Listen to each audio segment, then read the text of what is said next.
Thanks, Greg. Can everybody hear me? Sound good? Okay. So we'll get started. I guess we're starting down here. I'm Tess Risky from Minneapolis. I have two questions, but I'll just ask my first one. Okay. Okay, so the second one, my question is about Saturday's protest. I'm wondering why Portland Police Bureau didn't attempt to arrest Tiny Toese despite him having an active arrest warrant. If we can repeat the question. Do you want me to repeat it? Repeat Yeah. So the question was, why didn't Portland police arrest Tiny Toese? Because he had an arrest warrant. These situations where we have two groups who are in conflict with each other are very difficult to manage. One, we have to manage our resources that we have available, and also risk reward. What is it going to take for us to wade into a crowd of people to make an arrest on a warrant? Is that warrant even bookable right now? Those kind of questions are super poignant right now with what we're dealing with. For us, in order to, well, one, know who has a warrant, who a person is, I think it's difficult to assume that every officer knows who everyone in the crowd is or that that person has a warrant. But to put a small number of officers into a crowd of, several hundred people, where there's a threat potentially on each side, is very difficult. To really weigh the risk versus the reward in that, it's probably not something we'd look to do in that type of crowd control situation. All right, it's Alex Zielinski with the Mercury. Again, about the Saturday protests. Sure. We're all here, but I'm curious. In the press release that came out Saturday, there was a mention of, not intervening for a number of reasons. But one was because people were willfully engaging with one another and expected those to break up pretty easily. I'm curious how you kind of determine willful engagement in a volatile situation versus an assault or self-defense, or why not intervene if you're not entirely sure, I guess. Yeah, I think for us, it's like I said before, to put yourself, the police, in that situation. We had a number of skirmishes that took place, or altercations, but they were really quick in nature. In order to get officers, from, say, Central Precinct around to the other side to get into that situation, would have taken a lot of time. And I think really the question is a risk-reward question. The interjection of police into that crowd too has its own dynamic also that we were really mindful of. So I think from the vantage point we had a pretty good view of what was going on and the altercations taking place. And the other thing is, if you start to move that crowd into another area out into the blocks, you could have several skirmishes taking place throughout the area that you can now not observe or control as well. Hi there, Chief Lovell. Hey, how you doing? Kavanaugh from the Oregonian. Hey, Shane. Also on Saturday's protest, I'm wondering if you could speak and talk a little bit more about exactly what would be the threshold in a situation like this for police to actually intervene. I mean, throughout the day, we all saw that there were individuals with firearms that they were pointing at people in the crowd. Other people had dangerous and sometimes deadly weapons that they were using on each other. And so we've heard sort of several times that these skirmishes were quick, they concluded rapidly, and therefore there wasn't sort of an incentive to come in there. But what would have elicited a police response? What would that threshold be? Yeah, I think if there was a situation where someone was in a situation where they were being beaten, or their life or safety was in immediate danger, and we felt we could get there to intervene, to extract or interdict in that instance, I think then that would be an area where we would intervene. We had about 30 officers total for that day and for that event. So in order to go into the crowd and do something like that, we'd have to make sure we had the correct resources to do it. I think there's instances where we see things happen in crowd control situations where we have to manage what we can do and what we can't do. But I think if it was a situation where someone's life was in danger, or they were in threat of serious physical injury, that's a situation we would intervene on. Can I follow up on that really quickly? Yeah. There are people pointing loaded guns at each other, and I'm curious why that might not be a threat to life. Well, that we actually have that photo of that. We're actually looking for that person. That thing happens, not for minutes. That's we're talking a few seconds, and then now it's about locating that person and trying to bring them to account for their actions. So I mean, if it was a thing that was going on for a long period of time where it was like, hey, we can get over there and intervene, that's one thing. But something that happens within a matter of seconds, it's very difficult to be there right away and intervene on it. Hey, Chief. Surgeon almost OBB. I know the press release said that you had about 30 officers for that day. That night, about 40 to 50 officers for the riot that you declared. We're wondering, why did you choose to deploy resources in that way? This department has a history of covering political protests, large political protests. You guys always separated the groups, no separation on Saturday. So why exactly did you decide to deploy resources that way, with more at night, less in the daytime? Yeah. Well, we've been deploying resources at night for approaching 90 days now. So we have our staffing kind of set for the night activities. We had a busy night Friday night. We had to bring a few people back who worked Friday for Saturday. And then we had a planned event for Saturday also. So we had staffing already in place for that. So, we're talking in a 24-hour period, you got 3 events that you have to staff. And with Saturday afternoon's event, we were unsure really the number of folks that would be there as well. So we knew we had to have adequate staffing for Saturday night, and then we pulled together the people we had for Saturday during the daytime. Can I just quickly follow up? Yep. There was a commissioner in Hardesty mentioned that the mayor that morning tweeted out about it. I'm wondering, since this was something that city officials were talking about rather than the night protest, was that not taken into consideration of how you would staff Saturday's event? Yeah, well, we have to staff it with the resources we have available. I mean, people can only work so many hours in a 24-hour period as well. So I think we took our staffing for Friday, figured out what we'd have able to be deployed Saturday, and then we still wanted to have our folks who are pre-staffed for Saturday night available. And we ended up having about 30 folks. And our intention was to have, kind of a defensive posture. So we ended up with around 30 for the day. Chief Frank Aswin, K2. Police departments across the country are faced with similar situations, and they're able to keep groups separate. Portland appears to expect that if 2 willing groups meet downtown, they can just be allowed to duke it out like that, especially when there's loaded weapons. Is that what's expected if they're willing and want to do it? And then if PPD doesn't have the resources, do you guys need help? Well, we do ask for help resource-wise. I know we got some help from Multnomah County Sheriff's Office later in the day on Saturday. They had some folks who were present during the day's event on Saturday as well. OSP has been a good partner for us throughout. But, for us, we try to manage it with the resources we have available. We do have the ability to ask for mutual aid, but a lot of our mutual aid partners are no longer able to come to the city of Portland to help in these situations. So we manage it with the resources we have. And it's a partnership with Multnomah County Sheriff's Office and Oregon State Police. So on that first part, though, are people to just expect that if 2 groups who want to fight meet at the same place, that police will just let them have their time? No, I think there's an expectation that we'll do what we can to keep people safe, but we can't be everywhere and intervene in every situation. We have to make some determinations on what is safe to do, what is prudent to do, and what's not.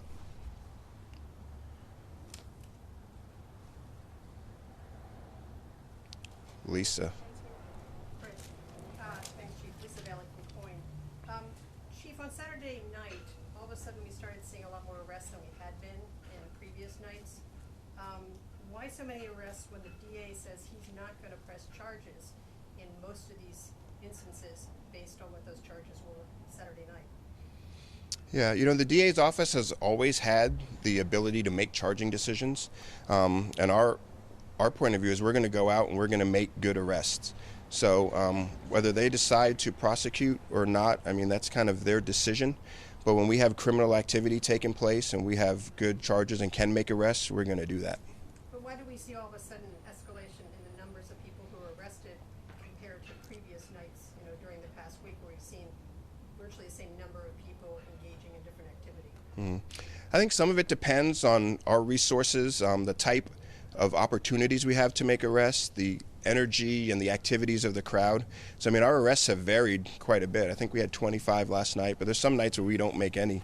But I think our goal is to make arrests when people are engaging in criminal activity, and you know, for us, it's just it's controlling what we can control and doing what we can do, and then the decision on the charging piece is really on the DA's office.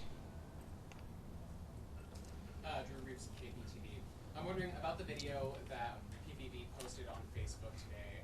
Do you know, on average, maybe how many calls each night are going unanswered? And can you talk about how you determine staffing for who's on the protest and who's on patrol? Yeah, I think the calls vary, really. I mean, I've seen as many as 80 calls holding. We've had calls holding upwards of 20-something hours, depending on the staffing. We have to be able to staff the nightly crowd control activities, but the officers we use for staffing that on our rapid response team come from patrol. So we take officers from that function to now do the crowd control. And sometimes if we have to call a mobile field force from one of our precincts to downtown or to another area to do crowd control, that leaves a precinct with just a handful of cars to take calls. And if you get a shooting or something that requires a lot of resources, there's just no one to go sometimes. So we try to staff it as best we can.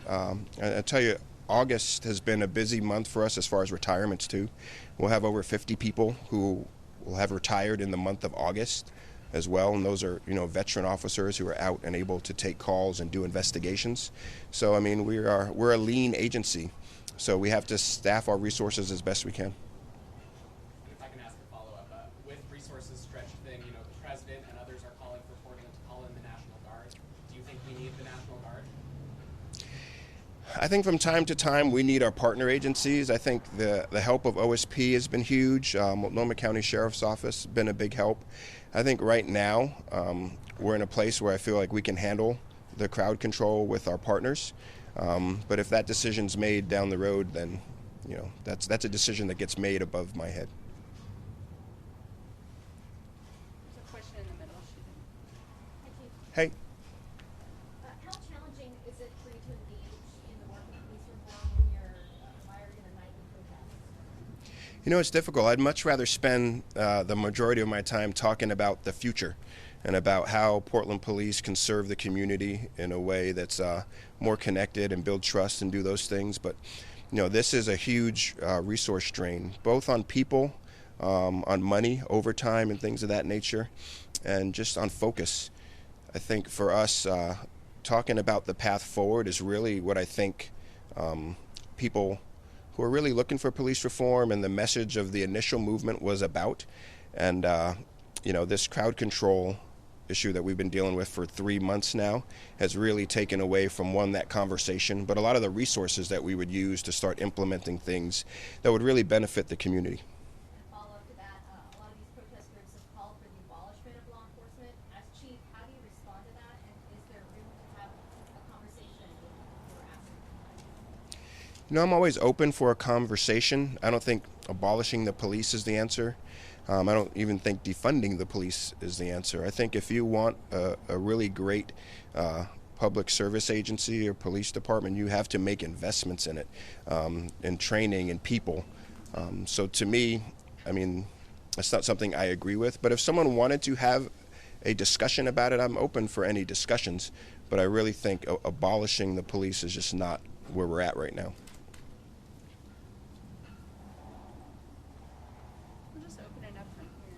Chief, I just want to get back to Saturday. Have there Yeah. been discussions, though, about how the police will handle future events when people show up with guns and confront people who they want to fight? Yeah, we look at these when they're done and debrief them and talk about them. I mean, these are difficult, evolving, kind of volatile situations to control. And then when you, interject yourself as the police into this volatile mix, sometimes it has a worse intention or a worse outcome than what was happening initially. But there's always conversations, looks at how we can do things, how we can staff things better, how we can message and things of that nature. So, I mean, it's an ongoing process. My question is about intervening, though. It's about being there before the groups get there. Do you think police need to be there to separate the groups so that it doesn't come to a level of needing to intervene? You're already there. Potentially, I think it depends on the situation. Depends on the setting, the environment, where these groups are located, how many people show up. There's a lot that goes into it, and not knowing really how many people are going to show up at a specific event or not, it makes it even more difficult. Chief, this Saturday there's another planned rally in downtown, so you're going to be able to repeat this last Saturday. Can we expect anything differently? Like, there's probably going to be a protest at night, probably going to be a protest Saturday night. So if there's a rally in the daytime with conservatives going to the Justice Center, is there any different way you're going to approach this Saturday? Well, I think this Saturday we'll seek to maybe have some more resources. I don't think we know exactly where any event this Saturday is going to take place. So I think it's really just spending some time on the front end, getting information, trying to figure out what the best approach is to it. We would look at these kind of in a case-by-case instance too. So I'm sure things will be different, but it'll really depend on the information and the resources we have available too. Chief, are there any plans to change police tactics by the Portland Police Association building, which is right essentially in the middle of a residential neighborhood, and neighbors there are getting tear gas into their homes with kids? They're getting the protest and reaction from the police to the protest in their neighborhoods as well, at 1 o'clock, 2 o'clock in the morning, Yeah. night after night after night. Is there anything that can be done different to help these people out? That's a tough one because it is in a residential neighborhood. We hear from the residents, and it's difficult managing a crowd in that environment as well, because when you do have to move or disperse that crowd, you're doing it into blocks where people are sleeping, where they've got their children late at night and things of that nature. And it's different from downtown in that respect. So I think for us, we try to monitor it as best we can. We really don't try to have a big footprint there until something happens or we need to be there. But it's a difficult facility to kind of monitor too. Like, police precincts have officers coming and going at all times because it's a 24-hour facility where officers are working.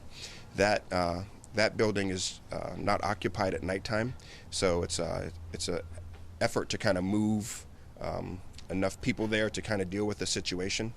So that one's a little tougher in that respect, but I think we always look at what's the best way to manage a crowd there, and we're mindful of the use of munitions there because of the presence of people and families, and you're in a residential neighborhood late at night.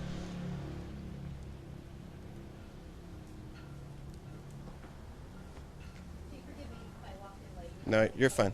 But talking about resources and being a dream, with the nightly resources and the allocation of day crews tonight, one of the biggest things we're hearing from citizens is what happens when crimes happen or they have a domestic violence situation. What is your advice to citizens who have an immediate response need, not something they can call the non-emergency line for, Yeah. in order to maintain their safety given these circumstances? Well, we take those on a priority basis. So calls where someone's safety is in need get a higher priority and a faster response. But we're still resource driven. So depending on how many officers we have to go, we'll send people to those calls. So I would say still call. We'll send someone when we have someone available. And the other thing I think it's important to note, the officers who are doing the crowd control, who are out downtown and around these buildings late at night, when this dissipates at night at 1, 2 in the morning, they're back out answering calls for service. So the same folks that are getting pelted with rocks and mortars, they're the same ones that brush their uniforms off and go take the welfare check, go see about the domestic violence victim and things of that nature. So I think it's really important to remember that. We have time for one more question, and then I want to make sure the chief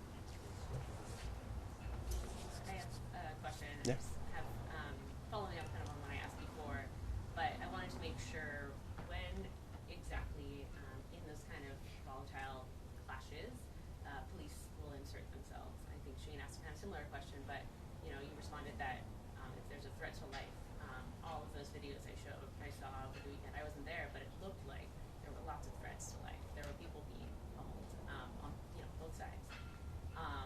And so, if that lasted a longer amount of time, is that when you'd intervene? Or if would you still want to follow up on the person at the scene, that maybe assaulted someone? Especially Yeah. if you're looking down, you can have kind of a perspective on that scene. Yeah, and we do investigate those. I mean, we do the follow-up on it. I think a lot of it is an opportunity. If something happens in front of you and you have the opportunity to intervene, then, you know, that's one thing. When you're a block or two away and something happens and you have to take time to get a group of people to that area, it's a little different. You can't be everywhere at every time to kind of intervene in every situation. And I think that's kind of what we run into in some of these crowd control instances.